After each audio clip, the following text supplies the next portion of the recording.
Hi hello welcome back to your YouTube channel Shri with Pavani. ಇವತ್ತು ನಾನು ಮಧ್ಯಾಹ್ನದಿಂದ ವ್ಲಾಗ್ ಸ್ಟಾರ್ಟ್ ಮಾಡ್ತಾ ಇದ್ದೀನಿ. ಆಲ್ರೆಡಿ ಅನ್ನ ಸಾಂಬಾರು ಮಾಡ್ಕೊಂಡಿದ್ದೆ. ಪಾಪು ಮಲ್ಕೊಳ್ಳೋದ್ರಿಂದ ಮಧ್ಯಾಹ್ನದ ಕೆಲಸ ಸ್ವಲ್ಪ ಈಸಿ ಆಗುತ್ತೆ. ಸೊ ಹಂಗಾಗಿ ರೊಟ್ಟಿ ಪಲ್ಯ ಮಾಡೋಣ ಅಂತ ಹೇಳ್ಬಿಟ್ಟು ಎಲ್ಲದಕ್ಕೂ ರೆಡಿ ಮಾಡ್ಕೊಳ್ತಾ ಇದ್ದೀನಿ. ಇವತ್ತು ನಾನು ಒಂದು 3 ಥರದ್ದು ತರಕಾರಿ ಎಲ್ಲ ಹಾಕಿ ಪಲ್ಯ ಮಾಡ್ಕೊಳ್ತಾ ಇದ್ದೀನಿ. ಆ್ಯಕ್ಚುಲಿ ವಿಡಿಯೋ ಮಾಡಬೇಕಾದ್ರೆ ಎಲ್ಲ ಪ್ರೊಸೆಸ್ ಮಾಡಬೇಕಾದ್ರೆ ವಿಡಿಯೋ ಚೆನ್ನಾಗೇ ಆಯಿತು.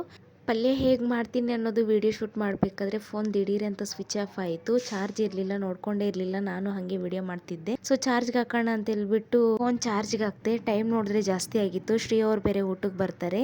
ಇನ್ನು ಚಾರ್ಜ್ ಆಗಲಿ ಅಂತ ವೆಯ್ಟ್ ಮಾಡ್ಕೊಳ್ತಾ ಇದ್ದರೆ ಪಲ್ಯ ಮಾಡೋಕ್ಕಾಗಲ್ಲ ಅಂತ ಹೇಳ್ಬಿಟ್ಟು, ಅದರಲ್ಲೂ ಪಾಪ ಇದ್ದರೆ ಅಡುಗೆ ಕೆಲಸ ಮಾಡೋಕ್ಕಾಗಲ್ಲ ಅಂತ ಹೇಳ್ಬಿಟ್ಟು ಬೇಗನೆ ಪಲ್ಯ ಮಾಡಿಟ್ಬಿಟ್ಟೆ. ಆಮೇಲೆ ಫೋನ್ ಆನ್ ಆಯಿತು. ಸ್ವಲ್ಪ ಏನೋ ಪ್ರಾಬ್ಲಮ್ ಆಗಿತ್ತು. ಫೋನು ಆನೇ ಆಗಲಿಲ್ಲ ಎಷ್ಟೊತ್ತಿಗೂ. ಏನು ಪ್ರಾಬ್ಲಮ್ ಆಯಿತು ಅನ್ನೋದೇ ಗೊತ್ತಾಗಲಿಲ್ಲ.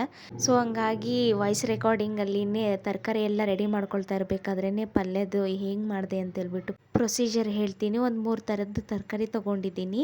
ತರಕಾರಿಗೆ ಏನು ಮಸಾಲೆ ಏನೂ ಹಾಕ್ತಾಯಿಲ್ಲ, ಬರೀ ಬೆಳ್ಳುಳ್ಳಿ ಒಗ್ಗರಣೆ ಅಷ್ಟೇ ಕೊಡ್ತಾಯಿದ್ದೀನಿ. ಆಲ್ಮೋಸ್ಟ್ ನಾನು ಎಲ್ಲ ಪಲ್ಯಕ್ಕೂ ಬೆಳ್ಳುಳ್ಳಿ ಒಗ್ಗರಣೆನೇ ಜಾಸ್ತಿ ಕೊಡ್ತೀನಿ. ಈರುಳ್ಳಿ ಭಾಳ ಬಳಸೋಂಗಿಲ್ಲ. ಈರುಳ್ಳಿ ಬಳಸೋದ್ರಿಂದ ಟೇಸ್ಟು ಸ್ವಲ್ಪ ಕಡಿಮೆ ಆಗುತ್ತೆ. ಮತ್ತು ಪಲ್ಯ, ಕಾಳು ಪಲ್ಯ ಆಗಲಿ ಯಾವುದೇ ಪಲ್ಯ ಆಗಲಿ ಬೇಗ ಕೆಡುತ್ತೆ, 2 ಹೊತ್ತಿಗೆ ಇರೋಂಗಿಲ್ಲ ಅಂತ ಹೇಳ್ಬಿಟ್ಟು ನಾನು ಬೆಳ್ಳುಳ್ಳಿನೇ ಯೂಸ್ ಮಾಡಿ ಪಲ್ಯ ಮಾಡ್ತೀನಿ. ಸೊ ಹಂಗಾಗಿ 3 ಥರದ್ದು ತರಕಾರಿ ತೊಗೊಂಡಿದ್ದೀನಿ.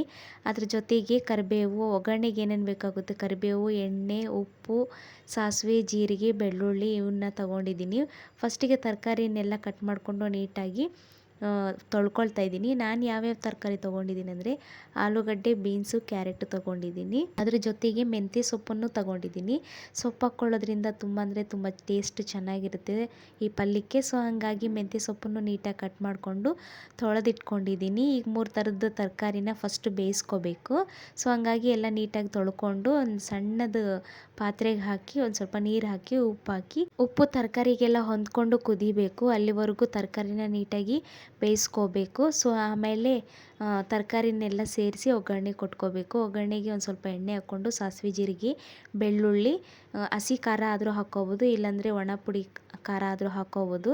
ಅದನ್ನಿಷ್ಟು ಹಾಕ್ಕೊಂಡು ಒಂದು ಸ್ವಲ್ಪ ಹೊತ್ತು ಫ್ರೈ ಮಾಡಿಕೊಂಡು ಈ ತರಕಾರಿ ಬೇಯಿಸಿದ ತರಕಾರಿನೆಲ್ಲ ಅದನ್ನು ಹಾಕ್ಕೊಂಡು ಒಂದು ಸ್ವಲ್ಪ ಅರಿಶಿನ ಪುಡಿ, ಉಪ್ಪು ಸಾಕಾಗಿಲ್ಲ ಅಂದರೆ ಉಪ್ಪು ಸ್ವಲ್ಪ ಎಕ್ಸ್ಟ್ರಾ ಆ್ಯಡ್ ಮಾಡಿಕೊಂಡು ಸ್ವಲ್ಪ ಹೊತ್ತು ಫ್ರೈ ಮಾಡ್ಕೋಬೇಕು.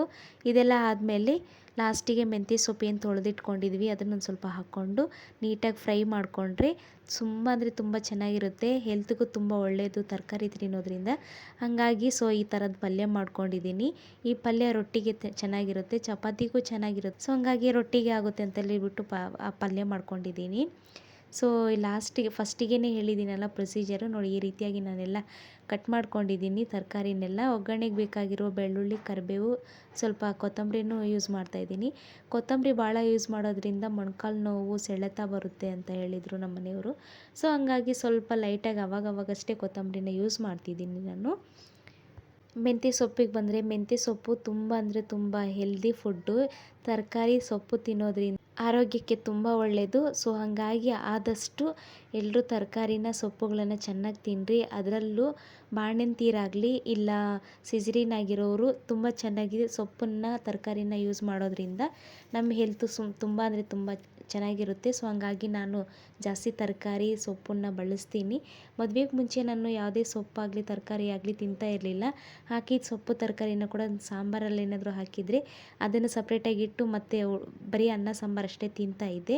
ಮದುವೆ ಆದಮೇಲೆ ತರಕಾರಿ, ಸೊಪ್ಪು ತಿನ್ನೋದು ಅಭ್ಯಾಸ ಮಾಡ್ಕೊಂಡಿದ್ದೀನಿ. ಸೊ ಯಾರೆಲ್ಲ ತರಕಾರಿ ಚೆನ್ನಾಗಿ ತಿಂತೀರಿ, ತಿಂದವ್ರು ಯಾರಾದರೂ ಇದ್ರೂ ಕಮೆಂಟ್ ಸೆಕ್ಷನಲ್ಲಿ ತಿಳಿಸಿ.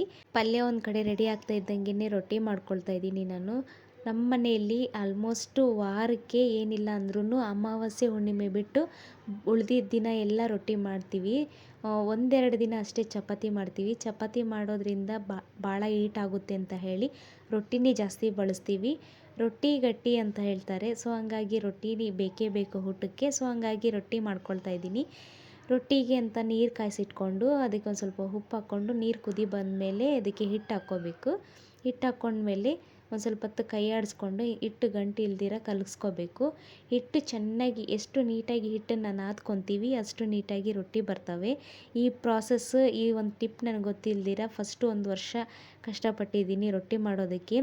ಎಷ್ಟೇ ನೀಟಾಗಿ ಏನೇ ಮಾಡಿದ್ರೂ ಅಂಚು ಸೀಳ್ತಾಯಿತ್ತು, ಏನೋ ಮೂಗು ಅರಿತೈತಿ ಅಂತ ಹೇಳ್ತಾರೆ ನಮ್ಮ ಭಾಷೆಯಲ್ಲಿ. ಸೊ ಹಂಗಾಗಿ ಎಷ್ಟು ನೀಟಾಗಿ ಹಿಟ್ಟನ್ನು ಕಲಿಸ್ಕೊಂಡ್ರೂ ನಾನು ಚೆನ್ನಾಗಿ ರೊಟ್ಟಿ ಮಾಡೋಕ್ಕೆ ಬರ್ತಾ ಇರಲಿಲ್ಲ. ಆಮೇಲೆ ನೀಟಾಗಿ ಮಾಡ್ತಾ ಮಾಡ್ತಾ ಗೊತ್ತಾಯಿತು ನನಗೆ ರೊಟ್ಟಿ ಯಾವ ರೀತಿ ಮಾಡಬೇಕು ಅಂತೇಳ್ಬಿಟ್ಟು. ಸೊ ಇವಾಗ ಆದಷ್ಟು ತಕ್ಕ ಮಟ್ಟಿಗೆ ಅಲ್ಲ, ಚೆನ್ನಾಗೇ ಮಾಡ್ತೀನಿ, ತಕ್ಕ ಮಟ್ಟಿಗೇನಲ್ಲ. ನಾನು ರೊಟ್ಟಿ ಮಾಡೋದು ಶ್ರೀ ಅವ್ರಿಗೆ ಭಾಳ ಇಷ್ಟ ಆಯಿತು. ಈಗ 2 ವರ್ಷದಿಂದ ರೊಟ್ಟಿ ಮಾಡ್ತಿದ್ದೀನಿ. ಚೆನ್ನಾಗೇ ಮಾಡ್ತೀನಿ ರೊಟ್ಟಿನ. ರೊಟ್ಟಿ ಮಾಡಬೇಕಾದ್ರೆ ಚೆನ್ನಾಗಿ ನಾದ್ಕೋಬೇಕು. ಎಷ್ಟು ಚೆನ್ನಾಗಿ ನಾದ್ಕೊತೀವಿ ಅಷ್ಟು ನೀಟಾಗಿ ರೊಟ್ಟಿನ ಲಟ್ಟಿಸ್ಕೋಬೋದು.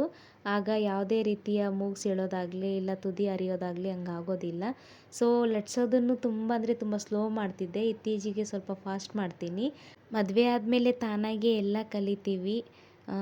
ಯಾವ ರೀತಿ ಅಡುಗೆ ಮಾಡಬೇಕು, ನಮ್ಮ ಕೈ ರುಚಿನೇ ಬೇರೆ ಆಗುತ್ತೆ. ಸೊ ಹಂಗಾಗಿ ಎಲ್ಲರೂ ಹೆಣ್ಮಕ್ಳು ಮದುವೆಗೆ ಮುಂಚೆ ಕಲ್ತಿದ್ರು, ಕಲಿದಿರ ಇದ್ದರು, ಮದುವೆ ಆದಮೇಲೆ ಎಲ್ಲ ತಾನಾಗಿ ಕಲ್ತ್ಕೊಳ್ತಾ ಇರ್ತೀವಿ. ಸೊ ಯಾರೆಲ್ಲ ಹೆಣ್ಮಕ್ಳಿಗೆ ಮದುವೆಗೆ ಮುಂಚೆ ಅಡುಗೆ ಬರ್ತಾ ಇರಲಿಲ್ಲ ಅನ್ನೋರು ಯಾರಾದ್ರು ಇದ್ದರೆ ಕಮೆಂಟ್ ಸೆಕ್ಷನಲ್ಲಿ ತಿಳಿಸಿ ಅಂತ ಹೇಳ್ತಾ, ಬಿಸಿ ಬಿಸಿ ರೊಟ್ಟಿ ಆಗಲೇ ಸ್ಟಾರ್ಟ್ ಮಾಡಿ ಭಾಳ ಹೊತ್ತಾಯಿತು, ವಿಡಿಯೋ ಮಾಡ್ಕೊಳಕ್ಕಾಗಲಿಲ್ಲ. ಈಗಾಗಲೇ ನಾನು ಭಾಳ ರೊಟ್ಟಿ ಮಾಡ್ಕೊಂಬಿಟ್ಟಿದ್ದೀನಿ. ಈಗ ಇನ್ನೊಂದು 2-3 ರೊಟ್ಟಿ ಅಷ್ಟೇ ಇದ್ದಾವೆ ಬೇಯಿಸೋದು. ಸೊ ಹಂಗಾಗಿ ರೊಟ್ಟಿ ಎಲ್ಲ ರೆಡಿ ಆಯಿತು. ಶ್ರೀ ಅವ್ರು ಬಂದಮೇಲೆ ಅವ್ರಿಗೂ ಊಟಕ್ಕೆ ಹಚ್ಕೊಡ್ಬೇಕು.